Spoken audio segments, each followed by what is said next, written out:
नमस्कार दोस्तों, कैसे हैं आप लोग। उम्मीद करता हूं कि आप सभी लोग अच्छे होंगे। तो दोस्तों, मेरा नाम है आकाश और मैं आप सभी का स्वागत करता हूं अपने YouTube channel A to Z study में। और आज की इस वीडियो में मैं आपको पढ़ाऊंगा क्लास 6 सोशल साइंस की book exploring society India and beyond का chapter number 2 oceans and continents. इस चैप्टर के अंदर ओशियंस यानी कि सागर, महासागर क्या होते हैं, महाद्वीप क्या होते हैं, इनके बारे में हम लोग जानेंगे, सीखेंगे और उसके बाद में इस चैप्टर के जो क्वेश्चन आंसर्स हैं उनको भी हम लोग सॉल्व करेंगे। परेशान ना हो, आपको क्वेश्चंस के रिटर्न में यानी कि लिखित में आंसर्स मिल जाएंगे। तो चलिए दोस्तों, इस चैप्टर को शुरू करते हैं। लेकिन उससे पहले अगर आप लोगों ने अभी तक इस वीडियो को लाइक, शेयर और मेरे चैनल को सब्सक्राइब नहीं किया है तो भाई पहले तो आप इस वीडियो को लाइक कर दो, अपने दोस्तों के साथ में से शेयर कर दो और नए हो तो मेरे चैनल को सब्सक्राइब भी कर दो ताकि आपको भविष्य में भी ऐसे ही कमाल की वीडियोस मिलते रहें। तो चलो दोस्तों, अब समय बर्बाद नहीं करते हैं, सीधे हम लोग इस चैप्टर को पढ़ना शुरू करते हैं। तो भाई ये इसके फ्रंट पेज पे आप देख सकते हो अर्थ की, हमारी पृथ्वी की एक बहुत ही प्यारी सी, बहुत ही शानदार सी फ़ोटो दी हुई है। इसमें आप देख सकते हो जो नीला नीला हिस्सा है ये क्या है, ये है हमारा समंदर। ठीक, ये वाइट वाइट जो देख रहे हो ये क्या है, ये है बादल। ठीक है, और ये जो आप देख रहे हो ना ये पूरा हिस्सा ब्राउन ब्राउन जो है ये क्या है, लैंड यानी कि ये क्या है, ज़मीन है। ठीक है, क्या है ये, ज़मीन है। चलो दोस्तों, अच्छा एक और चीज़, इसमें पता है इंडिया भी है, इस वाले में इंडिया भी है। बता सकते हो, बताओ, बता सकते हो आप लोग इंडिया कहाँ पे? मैं बताता हूँ, ये है इंडिया, ये है इंडिया। ठीक है दोस्तों, चलिए the big question 1, what are oceans and continent, what are their names and their distribution. क्या कह रहा है भाई पहला सवाल कि ओशियंस और कॉन्टिनेंट यानी कि महासागर और महाद्वीप क्या होते हैं, इनके नाम क्या हैं और इनका डिस्ट्रीब्यूशन क्या है, मतलब ये कहाँ पर कितने हैं। क्वेश्चन 2 क्या कह रहा है, in what ways do oceans and continent impact life on earth including human life. कि भाई जो ओशियंस और जो कॉन्टिनेंट्स हैं ये जो पृथ्वी पे मौजूद जीवन है उस पर कैसे इम्पैक्ट डालते हैं। ठीक, चलो तो अब इन्हीं सवालों के जवाब ढूंढने के लिए हम लोग इस चैप्टर को पढ़ना शुरू करेंगे। Let us return to our globe. क्या कह रहा है कि भाई चलिए हम लोग अपने ग्लोब पर वापस लौटते हैं एंड रोटेट इट जेंटली। और आप अपनी ग्लोब जो भी आपके सामने या फिर जो भी आपके पास होगी उसको आप लोग आहिस्ते आहिस्ते से फिर से घुमाइए और look at the picture of the earth seen from the moon. या फिर तो जो चांद से ली हुई पृथ्वी की तस्वीर है उसको आप लोग देखिए। What is the most widespread colour you see. आपको सबसे ज़्यादा फैला हुआ रंग कौन सा दिख रहा है, ब्लू। कौन सा दिखेगा, ब्लू यानी कि नीला obviously. But what does it represent. क्या कह रहा है कि भाई आपको नीला तो दिख रहा है, सीधी सी बात है, लेकिन जो नीला रंग है ये आखिर किसको रिप्रेजेंट करता है, किसको दर्शाता है। You must have guess the answer. हो सकता है आपने आंसर को अभी तक गेस कर लिया हो। It is water. जो नीला रंग है ये किसको दर्शाता है, ये जल यानी कि पानी को दर्शाता है। This means that most of the earth surface is actually covered with water. इसका मतलब क्या है, इसका मतलब ये है कि पृथ्वी की सतह का ज़्यादातर जो हिस्सा है वो पानी से ढका हुआ है। ऑलमोस्ट 3/4 ऑफ द सरफेस, तकरीबन 3/4। 3/4 का मतलब ये है कि पृथ्वी की जितनी भी ज़मीन है ना, मान लो ये पूरी ज़मीन है। ठीक, मैंने इस ज़मीन को 4 बराबर हिस्सों में बांट दिया तो 3/4 का मतलब हो गया ना कि इसके 3 हिस्से, मतलब ये जो 4 बराबर हिस्सों में बांटा है ना, इसके 3 हिस्से सिर्फ क्या है, पानी पानी है और सिर्फ एक ही जो बचा हिस्सा है ये हुआ ज़मीन का। ठीक है, that is why when seen from outer space the earth appears mostly blue. इसीलिए जब बाहर के अंतरिक्ष से देखा जाता है तो हमारी जो पृथ्वी है वो ज़्यादातर नीली नज़र आती है। क्यों? क्योंकि भाई पानी बहुत ज़्यादा है। Indeed early astronauts lovingly called the earth the blue planet. जो शुरुआत के एस्ट्रोनॉट्स थे जो कि अंतरिक्ष में गए थे वो प्यार से हमारे इस ग्रह को इसलिए नीला ग्रह कहकर भी पुकारते थे। The largest water bodies we see on the globes are ocean. क्या कह रहा है कि भाई जो बहुत ज़्यादा हम लोग पानी देखते नहीं, पानी पानी, इस फोटो में दिखाता हूँ, ये जो आप बहुत सारा पानी पानी ऐसे देख रहे हो, ये क्या है? ये है ओशियन। क्या है? ओशियन, महासागर। क्या है ये? ओशियन है, ओशियन, इसको बोलते हैं ocean. But in the picture of earth 2.1 you can see at least one other colour brown. क्या कह रहा है? लेकिन 2.1 जो तस्वीर है पृथ्वी की, उसमें हम नीले के अलावा एक और रंग देख सकते हैं जो कि है हमारा ब्राउन यानी कि भूरा। This colour is that of land. और ये जो रंग है ये किसका है? लैंड का यानी कि भूमि का है। Which cover a little over 1/4 of the globe. और ये कितना? 1/4 हिस्सा, मतलब तकरीबन 1/4 हिस्सा ग्लोब का कवर करता है। अभी थोड़ी देर पहले मैंने आपको समझाया कि अगर मैं पृथ्वी की जितनी भी सतह है उसको 4 बराबर हिस्सों में बांटता हूँ तो 3 हिस्सा होगा पानी का और 1 हिस्सा होगा ज़मीन का। A large body of land is called a land mass. क्या कह रहे हैं कि भाई बहुत ज़्यादा ज़मीन जो होती है उसको हम लोग बोलते हैं land mass. And a large continuous expense of land is called a continent. और जो बहुत ही बड़ी कंटिन्यूस, मतलब जो बहुत ही बड़ी लगातार एक में जुड़ी हुई जो भूमि है उसको हम लोग बोलते हैं कॉन्टिनेंट यानी कि महाद्वीप। Both oceans and continents play a vital role in shaping the climate of the earth. क्या कह रहे हैं कि भाई ओशियंस और कॉन्टिनेंट ये दोनों ही बहुत ही महत्वपूर्ण भूमिका निभाते हैं पृथ्वी के क्लाइमेट यानी पृथ्वी की जलवायु में। They affect all aspects of life. वो जीवन के हर पहलू को इफेक्ट करते हैं, including all plants and animals, सभी पौधे और जानवरों को मिलाकर, and therefore human life too, और वो इंसानी जीवन पर भी असर करते हैं। We see their impact throughout our history and culture and in our daily life. हम इनका जो इम्पैक्ट है वो अपने इतिहास में, अपनी संस्कृति में और अपनी रोज़मर्रा के जीवन में देख सकते हैं। Don't miss out. देखो डोंट मिस आउट के अंदर क्या होता है ना कि कोई ना कोई फैक्ट लिखा होता है, ठीक? तो चलो भाई पढ़ लेते हैं इसमें क्या फैक्ट है। The emblem of Indian navy contains the motto साम नो वरुणः, pronounce Sam no Varunah, which means be auspicious to us, O Varuna.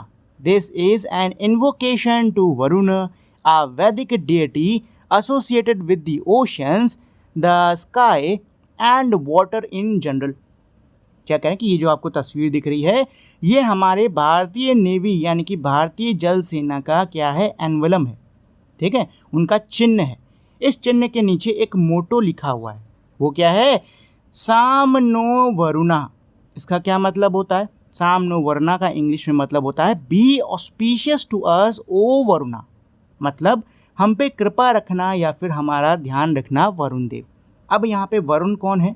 ये जो वरुण है ये हमारे वेदों में दिए हुए एक देवता हैं जो कि पानी, आसमान और समंदर इनसे जुड़े हुए हैं, ठीक है दोस्तों।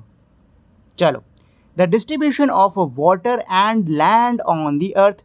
अब हम लोग पृथ्वी के ऊपर जो पानी और जो ज़मीन का डिस्ट्रीब्यूशन है उसको पढ़ने वाले हैं। As it happens oceans and continents are not distributed equally between the northern and the southern hemisphere. क्या कह रहा है कि भाई जो ओशियंस हैं और जो कॉन्टिनेंट्स हैं यानी जो हमारे महासागर और जो हमारे महाद्वीप हैं ये हमारे नॉर्दर्न और सदर्न हेमिस्फीयर में बराबर बराबर नहीं बटे हुए हैं। मतलब क्या है कि भाई ये ओशन और कॉन्टिनेंट जो हैं दोनों हेमिस्फीयर में हैं तो, लेकिन बराबर नहीं, कहीं पे कुछ ज़्यादा तो कहीं पे कुछ ज़्यादा। अच्छा, नॉर्दर्न सदर्न हेमिस्फीयर क्या होता है ये पता है कि नहीं पता है कि भूल गए?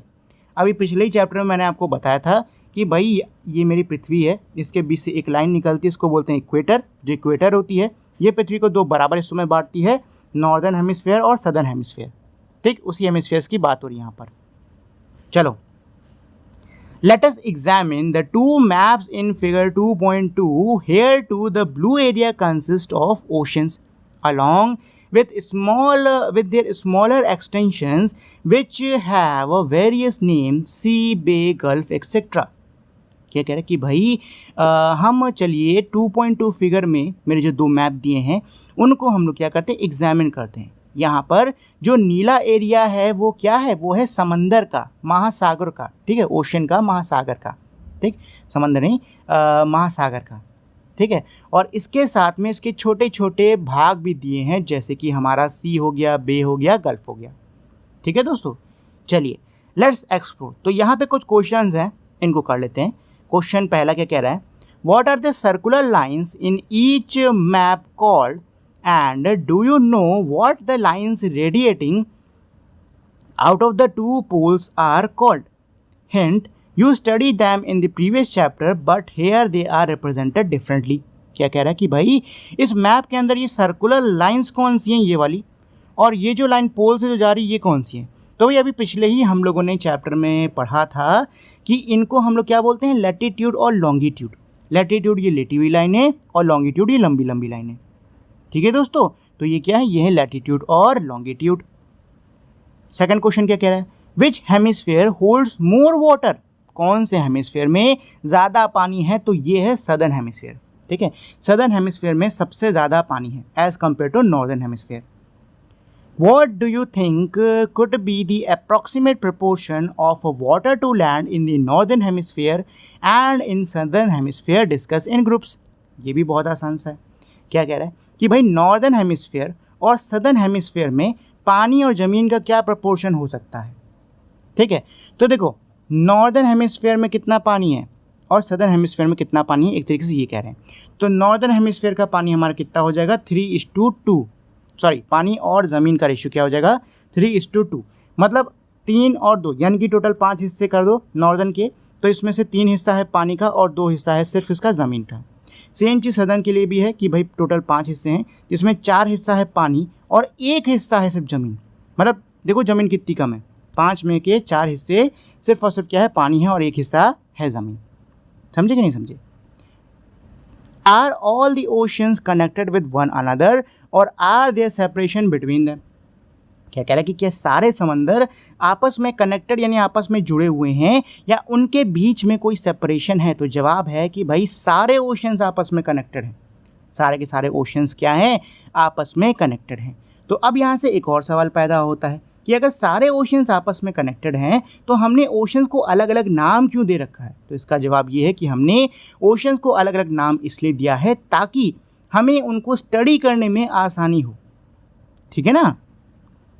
अच्छा, एक जो चीज़ मुझे इस बुक और जो नई साइंस की बुक आई है उसके बारे में सबसे बढ़िया लगी है वो है इसके अंदर मौजूद फ़ोटोज़। कितनी प्यारी फ़ोटोज़ हैं, ये देखो कितनी प्यारी प्यारी फ़ोटोज़ है। पुरानी बुक्स में इतनी अच्छी फ़ोटोज़ नहीं थी, लेकिन इन बुकों में ना बहुत प्यारी फ़ोटो है, देख रहे हो। और ये वाली जो फ़ोटो ये मुझको इतनी पसंद आई है कि मैंने पता है इस सेम फ़ोटो को अपने वॉलपेपर पे लगा रखा है। ये फ़ोटो अभी मेरे फ़ोन के वॉलपेपर पे लगी है, बहुत अच्छी फ़ोटो ये। चलिए चैप्टर पे लौटते हैं। The oceans together hold most of the water available on the planet. क्या कह रहा है कि भाई ओशंस के अंदर ग्रह पे मौजूद जो पानी है उसकी ज़्यादातर मात्रा है, यानी कि ग्रह के अंदर, हमारे ग्रह के अंदर मौजूद जो पानी है उसकी ज़्यादातर मात्रा किसके कहाँ पर है, ओशंस में है। But this sea water is salty. लेकिन ये जो सी वाटर है ये कैसा है, ये सॉल्टी है, ये खारा है। And unfit for consumption by most land animals including humans. और इसीलिए ये क्या है, ये अनफिट है, यानी कि ये सही नहीं है ज़मीन पर रहने वाले जीवों के कंजम्पशन के लिए, उनकी खपत के लिए, इंसान को मिलाकर। मतलब इंसान और जानवर जो भी ज़मीन पर रहते हैं वो खारे पानी को नहीं पी सकते, उसका इस्तेमाल नहीं कर सकते। ऑन दी अदर हैंड, वहीं दूसरी तरफ fresh water makes up a very small proportion of planet water resources. वहीं दूसरे हाथ पे जो फ्रेश वाटर है, जिसको हम लोग ताज़ा पानी या मीठा पानी जो कह लो, ये बहुत ही कम प्रोपोर्शन में, ये बहुत ही कम मात्रा में मौजूद है हमारे प्लैनेट के अंदर, हमारे ग्रह के अंदर। It is found in glaciers. ये जो हमारा फ्रेश वाटर है कहाँ मिलता है, ग्लेशियर्स में। ग्लेशियर्स किसको कहते हैं, जो बर्फ़ के पहाड़ होते हैं उनको।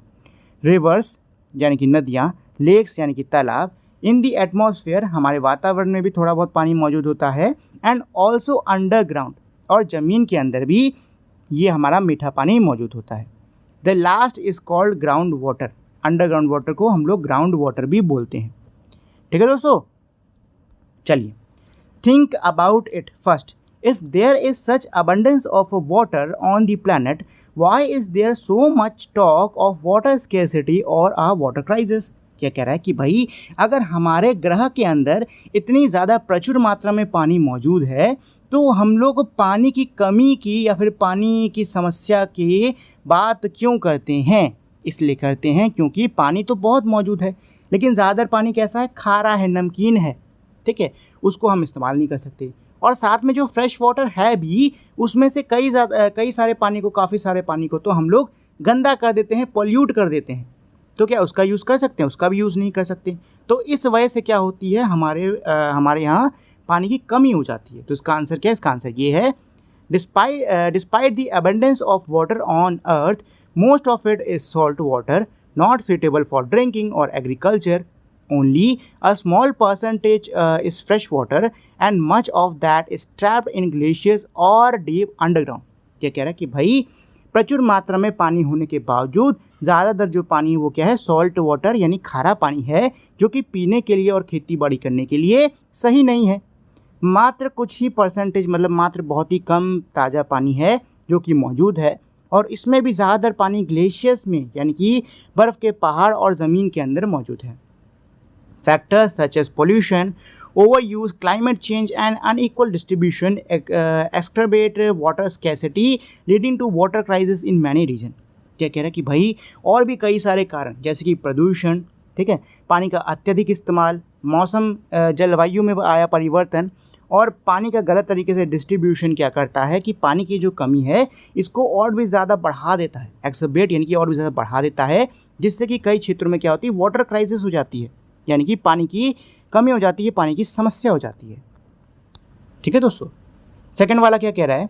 What ways of saving water are you aware of? पानी बचाने के कौन से तरीकों से आप अवगत हो, यानी आपको पानी बचाने के कौन से तरीकों के बारे में पता है? तो भाई बहुत सारे तरीके होते हैं।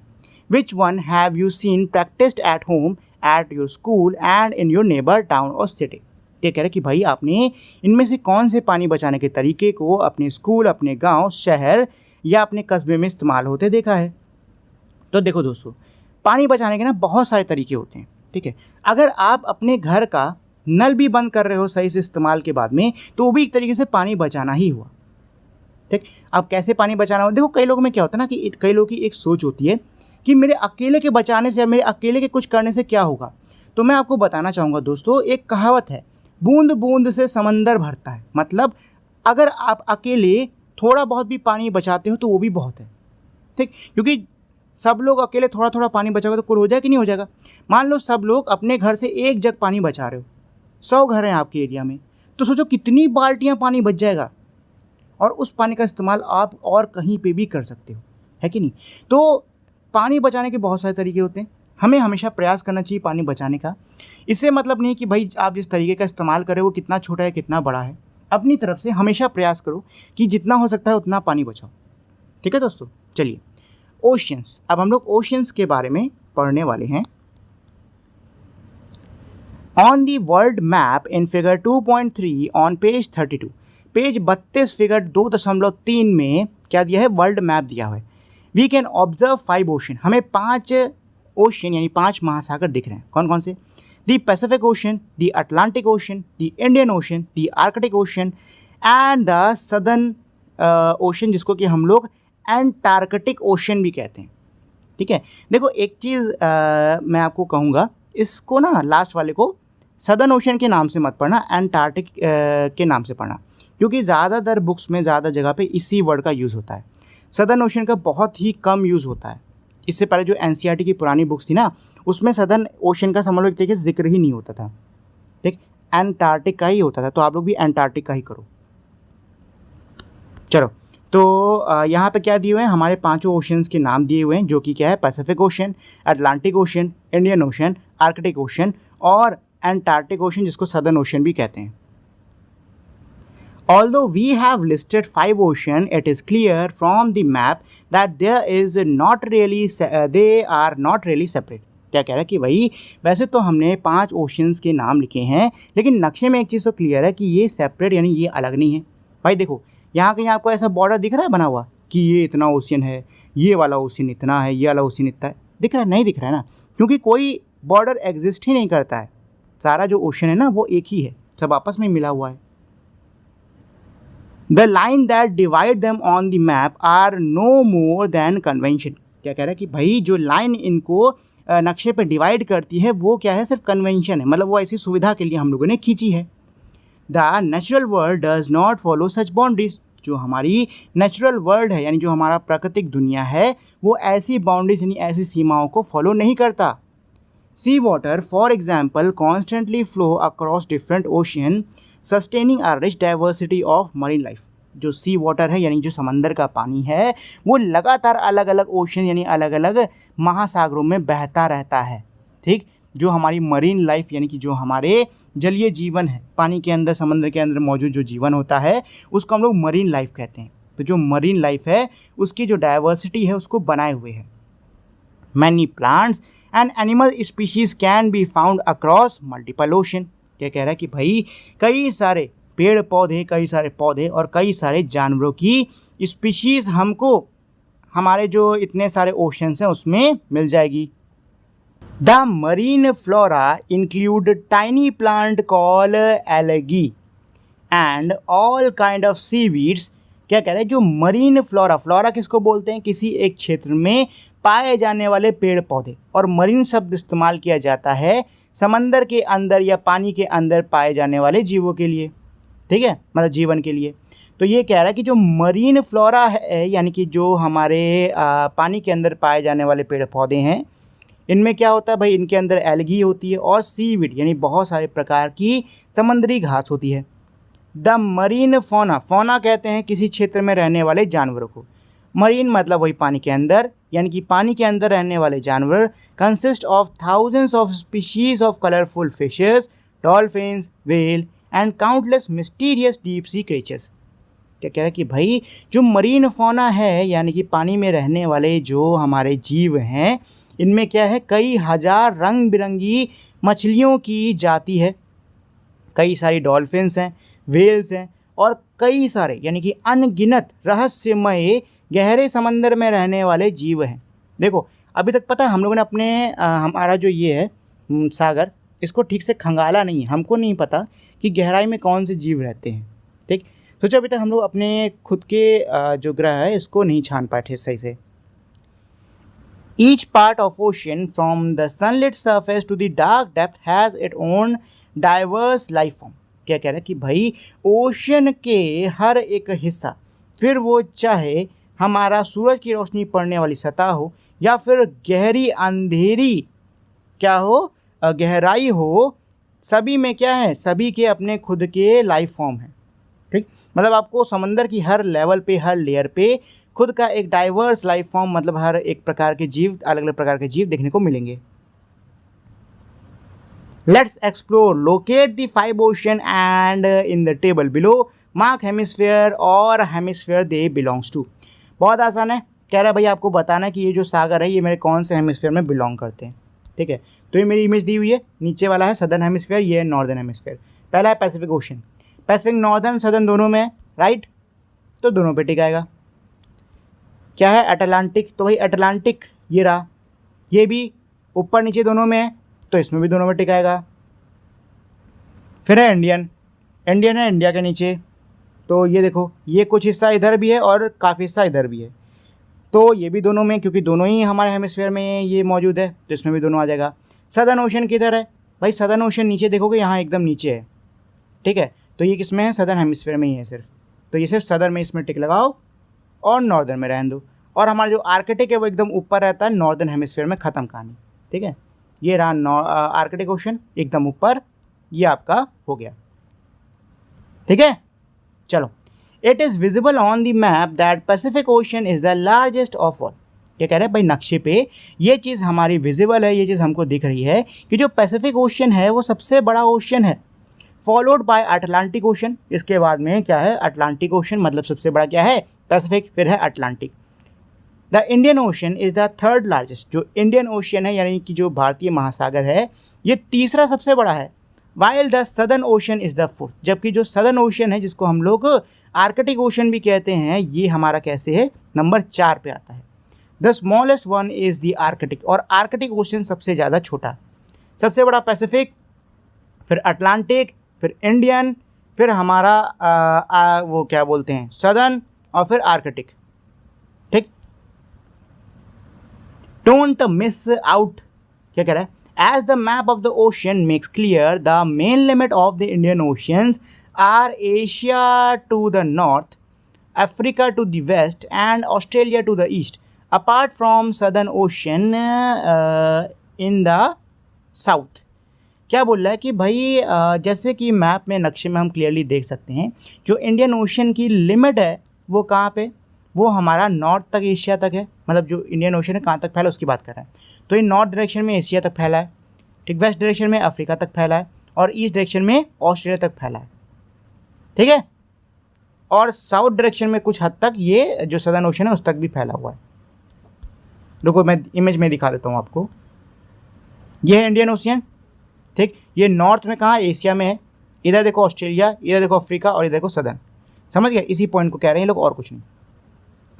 नेक्स्ट क्या है, on the either side of India we find two part of Indian ocean. क्या कह रहा है कि भाई इंडिया के दोनों तरफ हमें दो इंडियन ओशन के हिस्से दिख रहे हैं। कौन कौन से, the Arabian sea to the west, यानी वेस्ट में अरेबियन सी है, और बे ऑफ बंगाल है ईस्ट में। ठीक है दोस्तों, ये आप देख सकते हो यहाँ इमेज में क्लियरली हम लोग देख पा रहे हैं, इधर हमारा अरेबियन है, इधर है बे of Bengal.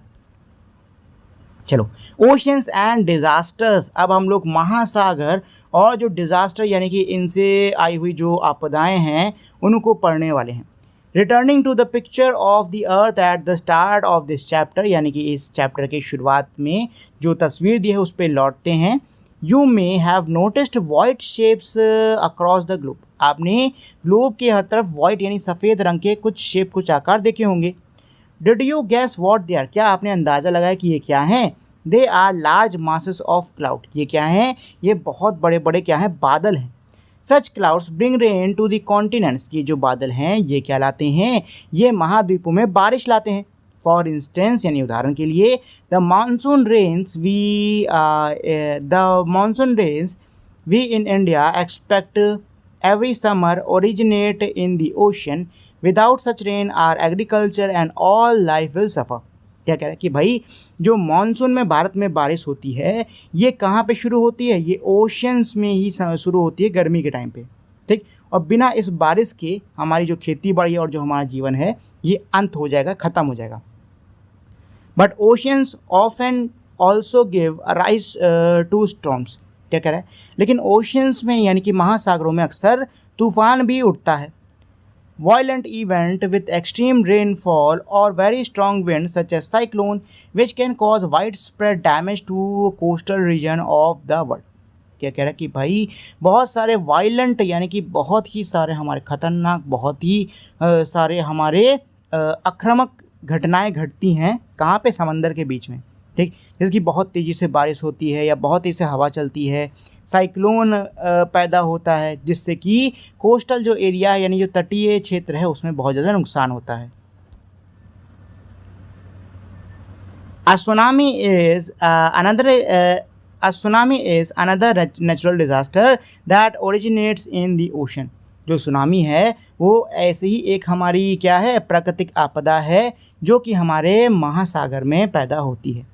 It is a huge and powerful wave generally caused by a strong earthquake or volcanic eruption at the bottom of the sea।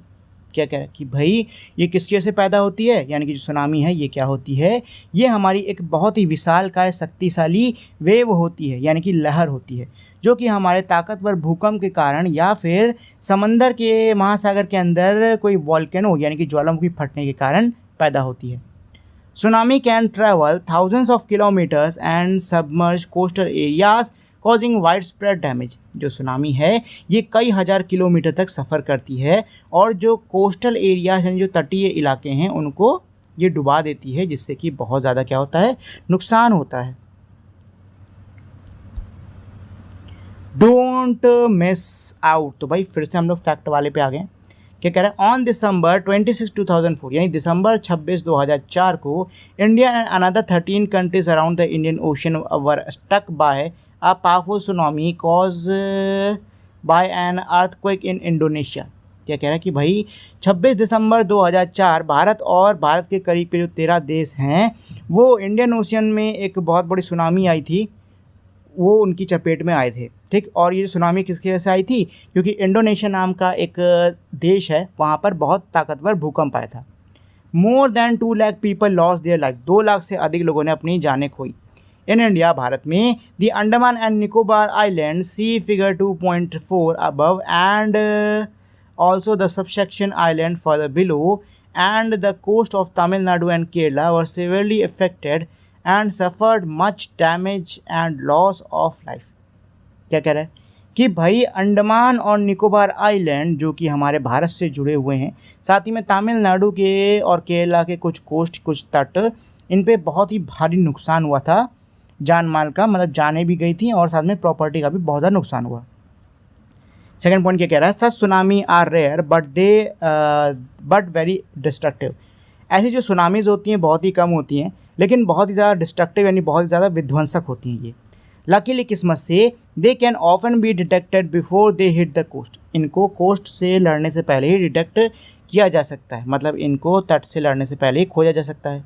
Most countries collaborate in such early warning system. ज़्यादातर जो देश हैं वो इस early warning system यानी पहले जो भी वार्निंग आ रही है उसकी सूचना के सिस्टम में क्या करते हैं? कोलैबोरेट करते हैं, मतलब कई देशों ने साथ में मिलकर काम किया है इस सिस्टम पर। There is in particular an Indian ocean tsunami warning system. क्या कह रहा है कि भाई इंडियन ओशन से जुड़ा हुआ एक स्पेशल है हमारा tsunami warning system, to which many countries including India contributed. और इसके लिए कई सारे देशों ने भारत को मिला के इसमें क्या किया है? कॉन्ट्रीब्यूशन दिया है, मतलब अपना योगदान दिया है। This help to take measure to protect lifes and property. ये किस में हेल्प करता है? ये हेल्प करता है जीवन और जो प्रॉपर्टी है, जो संपत्ति है, उसको प्रोटेक्ट करने में। Events that led to loss of life and property are handled under disaster management। क्या कह रहा है कि भाई ऐसी घटनाएं जिससे कि जीवन और संपत्ति का नुकसान होता है, इनको डिजास्टर मैनेजमेंट के अंडर देखा जाता है। India has it own national disaster management authority. भारत की खुद की नेशनल डिजास्टर मैनेजमेंट अथॉरिटी है, to deal with all kind of disasters, ताकि हर प्रकार की जो ये आपदा है इससे निपटा जा सके। We will see more examples in next chapter. अगले चैप्टर में इसके हम और उदाहरण देखेंगे। Continents. Continents are visible on the map of ocean 2.3। जो हमारे फिगर 2.3 में जो नक्शा दिया हुआ है उसमें हम कॉन्टिनेंट्स को साफ तौर पे देख पा रहे हैं। How many can you count? आप कितने द्वीप को गिन सकते हो? The answer is not so simple. जो उत्तर है वो उतना आसान नहीं है। As they can be counted in several ways, क्योंकि इनको भाई कई तरीक़ों से गिना जा सकता है। डिपेंडिंग ऑन योर चॉइस, यानी कि आपकी चॉइस, आपकी चयन पे ये चीज़ निर्भर करती है। We may list any number of continents between 4 and 7। Here is why. हम अपनी चॉइस के हिसाब से 4 से लेकर 7 के बीच में कितने भी नंबर बता सकते हैं महाद्वीप का। अब क्यों? वो अभी देखो उसका कारण। North America and South America are generally considered to be 2 continents, but if seen as a single landmass, they can also be considered as one। क्या कह रहा है भाई? नॉर्थ अमेरिका और साउथ अमेरिका ये 2 कॉन्टिनेंट्स, मतलब ये 2 हमारे जो हैं ये महाद्वीप, इनके तौर पे इनको देखा जाता है।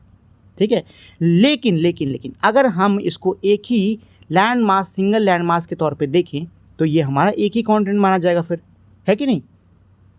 Europe and Asia are generally consider as 2 continents। Europe और एशिया को भी आमतौर पे हम 2 कॉन्टिनेंट मानते हैं अलग अलग। Although the map make it clear that they form a single land मास। ऐसे तो जो हमारा नक्शा है वो इस चीज़ को एकदम साफ कर देता है कि भाई यूरोप और एशिया ये क्या है? एक ही ज़मीन का हिस्सा है। For historical and culture reasons Europe evolution has been very different from Asia's.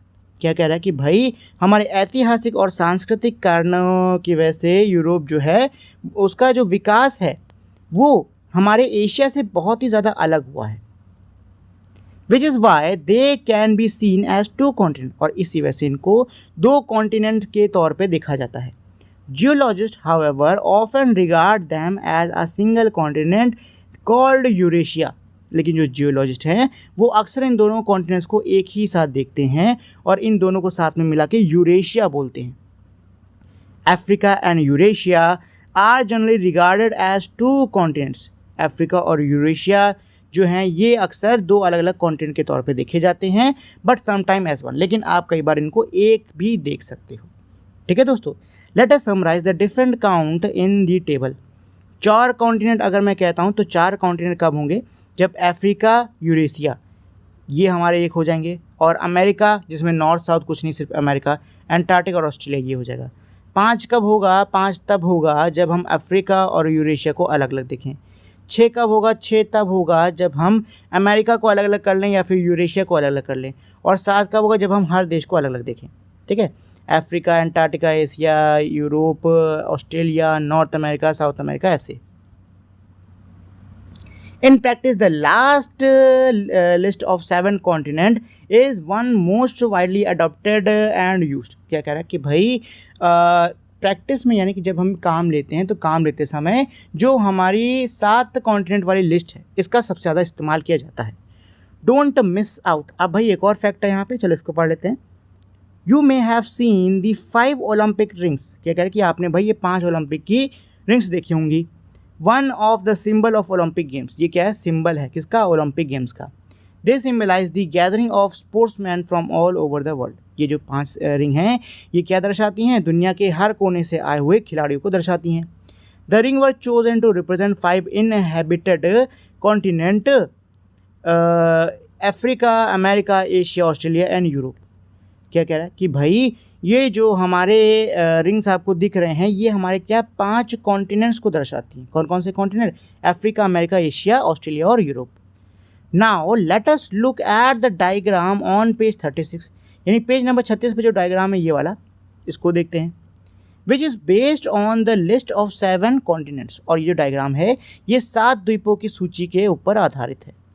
It does not show their actual size but there relative size. क्या कह रहा है कि भाई ये उनके एक्चुअल साइज को नहीं दर्शाता है बट उनके रिलेटिव साइज को ये दिखाता है।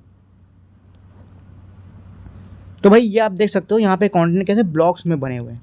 ठीक है, तो कौन सा ज़्यादा कौन सा कम है इसके लिए ब्लॉक गिन लो। जिसके ब्लॉक ज़्यादा वो सबसे बड़ा, जिसके ब्लॉक कम वो सबसे छोटा। ठीक है, let's explore counting the number of squares, name the largest continent and the smallest. बहुत ही आसान क्वेश्चन है। क्या कह रहा है? नंबर ऑफ स्क्वायर्स को इस वाले डायग्राम में जो है इनको आपको काउंट करना है और बताना है सबसे लार्जेस्ट सबसे स्मॉलेस्ट कॉन्टिनेंट क्या हुआ। तो लार्जेस्ट होगा भाई एशिया, सबसे स्मॉलेस्ट होगा ऑस्ट्रेलिया। काउंट करके देख लो चाहो तो। ये है 44 और ये है 8 बॉक्सेस का,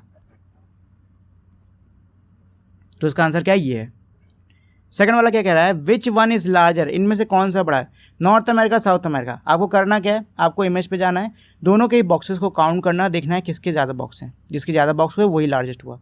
ठीक, अफ्रीका और नॉर्थ अमेरिका, अफ्रीका और नॉर्थ अमेरिका में कौन सा बड़ा है? इसमें भी सेम चीज़ करनी है आपको, जाके बॉक्सेस काउंट करो। और अंटार्कटिका, ऑस्ट्रेलिया, इसमें भी सेम चीज़ करनी है, बॉक्सेस को जाके काउंट करो। Recolor the diagram by having a single color for Europe and Asia and rename the result as Eurasia.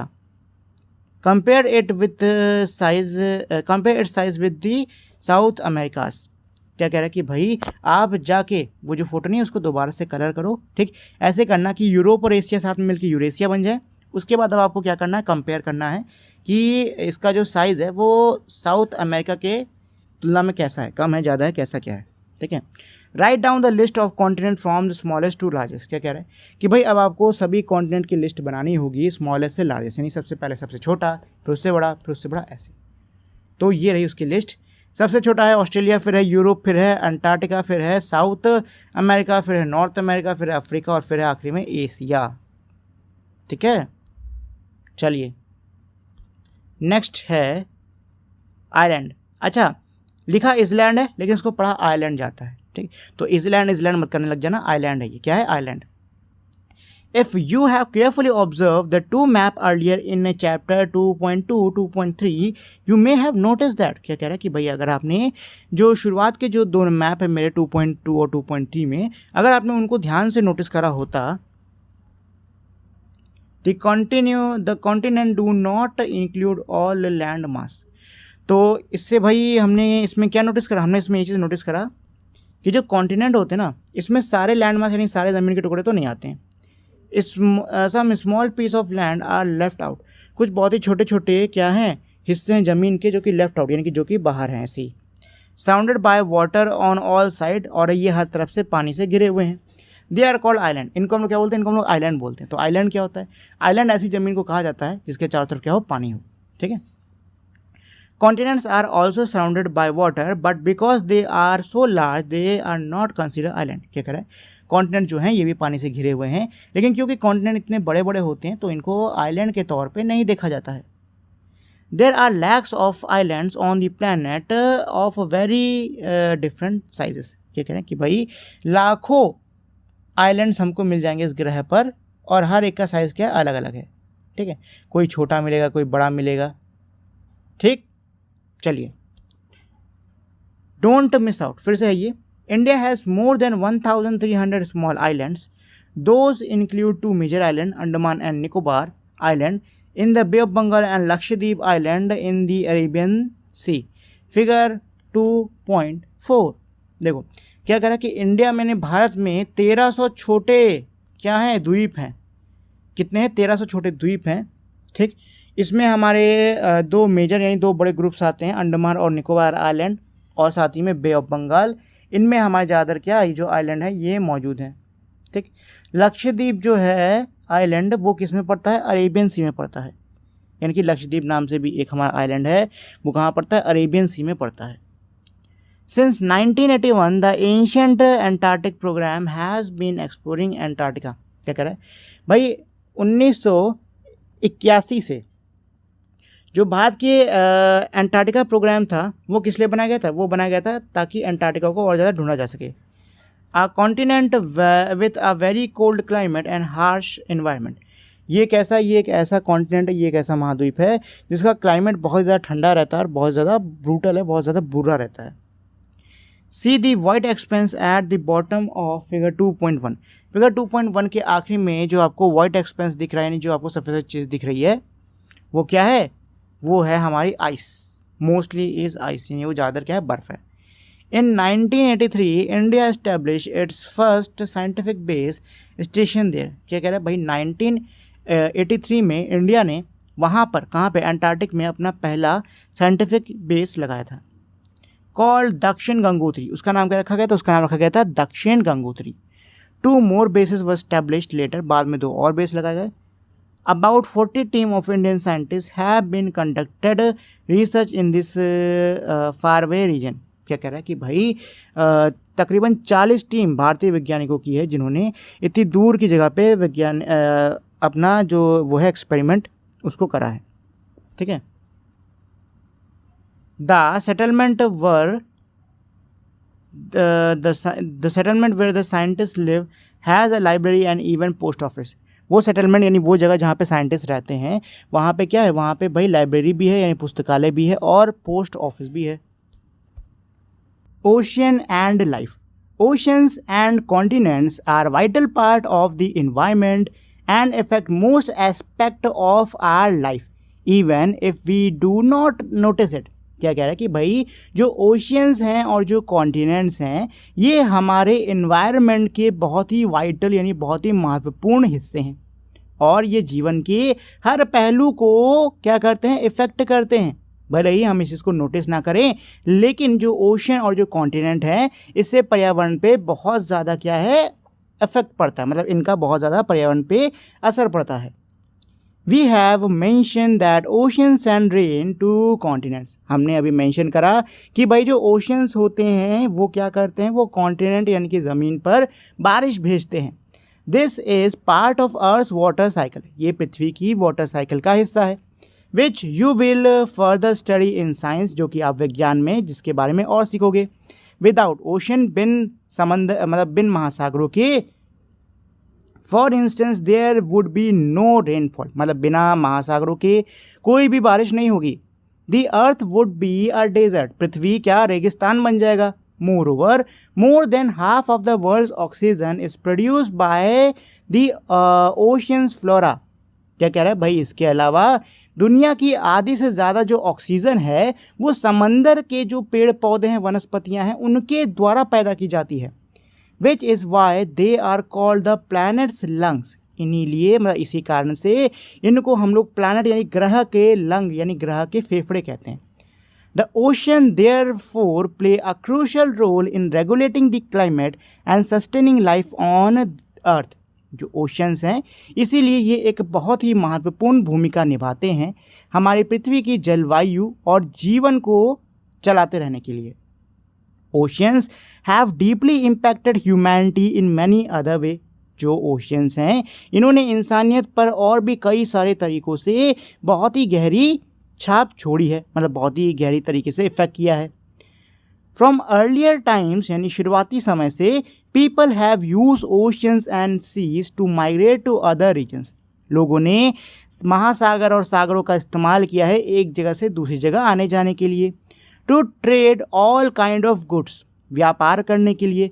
To conduct military campaign, सैन्य अभ्यास करने के लिए। And as a source of food through fishing, और मछली पकड़कर भोजन के स्रोत के रूप में भी हम लोग क्या करते आए हैं, ओशंस और सी का यूज़ करते आए हैं। Oceans have also nourished the culture of coastal people all over the world. जो ओशंस हैं इन्होंने जो कल्चर है कोस्टल पीपल का यानी तटीय क्षेत्र में रहने वाले लोगों की जो संस्कृति है उसको भी काफ़ी क्या किया है, नरिश किया है, काफ़ी बढ़ावा दिया है। Almost all of them have tales and legends about the sea, sea god and goddesses, sea monster and treasure from the sea, the ocean's danger but also their blessings। क्या कह रहे हैं कि भाई तकरीबन जितने भी लोग आपको तट के किनारे रहते मिल जाएंगे, आप उनसे कोई ना कोई कहानी, कोई ना कोई मिथ्य समंदर से जुड़ी हुई, समंदर के देवी देवताओं की कोई कहानी, राक्षसों की कोई कहानी या समंदर के कोई खजाने की कहानी, मतलब आपको सब कुछ सुनने में मिलेगा। समंदर के खतरे से लेकर समंदर की दुआ तक सब आपको मिलेगा। Don't miss out. The united nation has designated June 8 as world ocean day to remind us all of the major role of ocean play in everyday life. जो यूनाइटेड नेशन है, जो यूएन है, उसने 8 जून को वर्ल्ड ओशन डे के तौर पे घोषित किया है। और इसका लक्ष्य क्या है, ताकि हम एक तरीके से हमें याद दिलाया जा सके कि जो ओशंस हैं ये हमारे रोज़मर्रा के जीवन में कितनी बड़ी भूमिका निभाते हैं। It serves as the lung of our planet, ये हमारे ग्रह के फेफड़े के रूप में काम करते हैं। A major source of food and medicines and a critical part of biosphere, ये हमारे खाने और दवाई के बहुत ही महत्वपूर्ण स्रोत हैं और हमारे बायोस्फीयर के बहुत ही महत्वपूर्ण हिस्सा हैं। Scientific studies has shown how the oceans are polluted by human activity। जो साइंटिफिक स्टडीज़ है वो ये दर्शाती है कि किस प्रकार से जो समंदर हैं वो इंसानी हरकतों की वजह से, इंसानी हस्तक्षेप की वजह से प्रदूषित हो गए हैं। We threw several million tons of plastic waste into the ocean every year। हम हर साल कई मिलियन टन प्लास्टिक को फेंकते हैं समंदर के महासागरों के अंदर। चोकिंग मरीन लाइफ, जो मरीन लाइफ है उसको चोक कर देते हैं, मतलब एक तरीके से उसका हम लोग गला घोट रहे हैं। There are several other forms of pollution, और भी प्रदूषण के कई सारे फॉर्म्स हैं। As a result the marine environment is under threat. इसका रिजल्ट ये है कि जो मरीन एनवायरनमेंट है यानी कि जो हमारे समंदर के अंदर जल का जो पर्यावरण है अब वो खतरे में है। ओवर फिशिंग, मतलब अब हम लोग बहुत ज़्यादा मात्रा में क्या कर रहे हैं, मछली पकड़ रहे हैं। Is another cause of decline of marine life, इससे क्या है जो मरीन लाइफ है वो काफ़ी तेज़ी से घट रही है। It is our collective responsibility to protect oceans from for the future of the planet and of humanity. ये हम सभी की जिम्मेदारी है कि हम सभी साथ में आएँ और हमारे ग्रह के इस मतलब हमारे ग्रह के जो ये महासागर हैं इनकी क्या करें, इनकी रक्षा करें। ठीक है, बिफोर वी मूव ऑन। तो दोस्तों ये हमारा चैप्टर खत्म हो गया, बस समरी है छोटी सी, 3 पॉइंट्स इसको पढ़ लेते हैं फिर क्वेश्चन आंसर्स कर लेंगे। ठीक, the earth surface has vast water bodies called ocean, the large land mass called continent, oceans are interconnected, continent may be connected in various way, the most common count is 7। क्या कह रहा है कि जो पृथ्वी की सतह है वो बहुत ज़्यादा वाटर बॉडीज़ यानी कि बहुत ज़्यादा पानी से घिरी हुई है, इसको हम लोग ओशन कहते हैं। और जो बहुत ज़्यादा लैंड मास है, मतलब बहुत ज़्यादा ये जो ज़मीन है, इसको हम लोग कॉन्टिनेंट कहते हैं। ओशियंस जो हैं ये आपस में जुड़े हुए हैं, कॉन्टिनेंट जो हैं ये भी कुछ हद तक जुड़े हुए हैं, और इनकी जो काउंट है वो क्या है 7 की। The northern hemisphere has more land than the southern hemisphere. Northern hemisphere में सदर्न के मुकाबले ज़्यादा ज़मीन है। Oceans support all kind of marine life and play a critical role in world climate. They are now seriously affected by human activity and need our collective protection. क्या कह रहे हैं, जो ओशियंस हैं वो हर प्रकार की मरीन लाइफ को सपोर्ट करते हैं और हमारे दुनिया के जलवायु में बहुत ही महत्वपूर्ण भूमिका निभाते हैं।